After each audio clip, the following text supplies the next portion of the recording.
जिसने गरीबी देखी, अपने दोनों बेटों को खो दिया, पति को खो दिया, माँ और भाई को भी खो दिया, लेकिन कुछ साल बाद एक छोटे से आदिवासी गांव की वही बेटी भारत की राष्ट्रपति बन गई। ये कहानी है श्रीमती द्रौपदी मुर्मू जी की।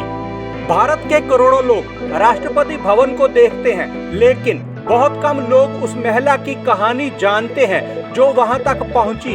ये कहानी राजनीति की नहीं है, ये कहानी है दर्द की, हिम्मत की और कभी हार ना मानने की।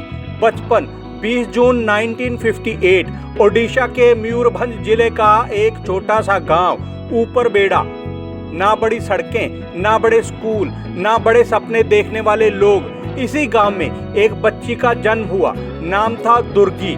बाद में वही बच्ची द्रौपदी मुर्मू कहलाई। वह संथाल आदिवासी परिवार से थी। उनके पिता बिरंची नारायण टुडू किसान थे। परिवार साधारण था, लेकिन एक चीज असाधारण थी, शिक्षा का महत्व। उनके पिता और दादा गांव के पारंपरिक मुखिया रहे थे, इसलिए जिम्मेदारी और सेवा की भावना बचपन से ही उनके जीवन का हिस्सा बन गई। लेकिन उस समय आदिवासी गांव की लड़कियों के लिए पढ़ाई आसान नहीं थी। बहुत सी लड़कियां स्कूल तक नहीं पहुंच पाती थीं, लेकिन द्रौपदी जी पहुंची और सिर्फ पहुंची नहीं, आगे बढ़ती चली गईं। पहली बड़ी जीत, छोटी उम्र में ही वह आगे की पढ़ाई के लिए भुवनेश्वर चली गईं। ये अपने आप में एक बड़ा कदम था। एक गांव की लड़की एक नए शहर में, नए माहौल में, नई चुनौतियों के बीच, लेकिन उन्होंने हार नहीं मानी।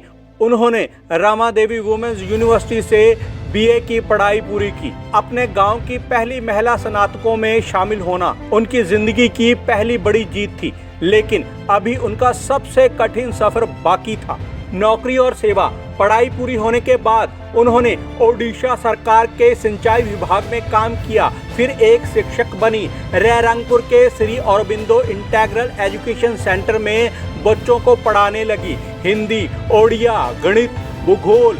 वह सिर्फ पढ़ाती नहीं थी, वह बच्चों का भविष्य बना रही थी। कई लोगों के अनुसार उन्होंने कभी पूरी तनख्वाह लेने पर जोर नहीं दिया, क्योंकि उनके लिए सेवा पैसों से बड़ी थी। यहीं से उनकी पहचान बनने लगी, लेकिन किस्मत उनके लिए कुछ और ही लिख चुकी थी।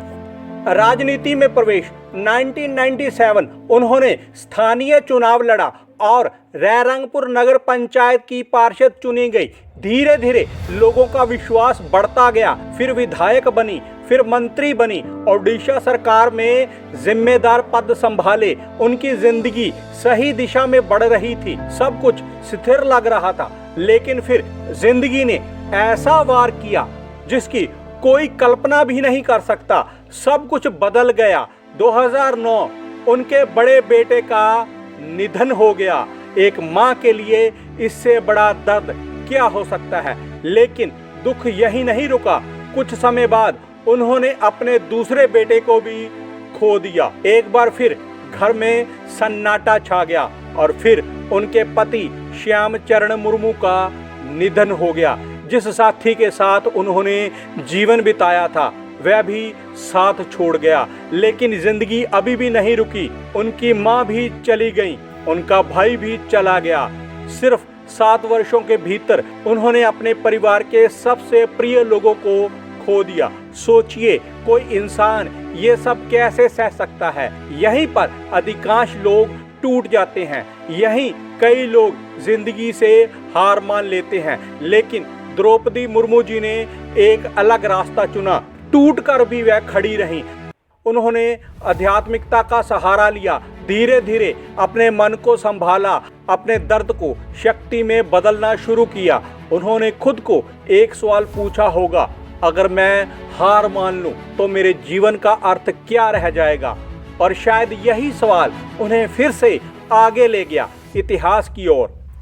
2015 उन्हें झारखंड का राज्यपाल नियुक्त किया गया। वह इस पद पर पहुंचने वाली पहली महिला बनी। ये एक बड़ी उपलब्धि थी, लेकिन इतिहास अभी उनका इंतजार कर रहा था। 2022 देश ने एक ऐतिहासिक चुनाव देखा। द्रौपदी मुर्मू जी राष्ट्रपति पद की उम्मीदवार बनी। देश भर में चर्चा शुरू हुई। एक छोटे आदिवासी गांव की बेटी क्या सचमुच राष्ट्रपति बन सकती हैं?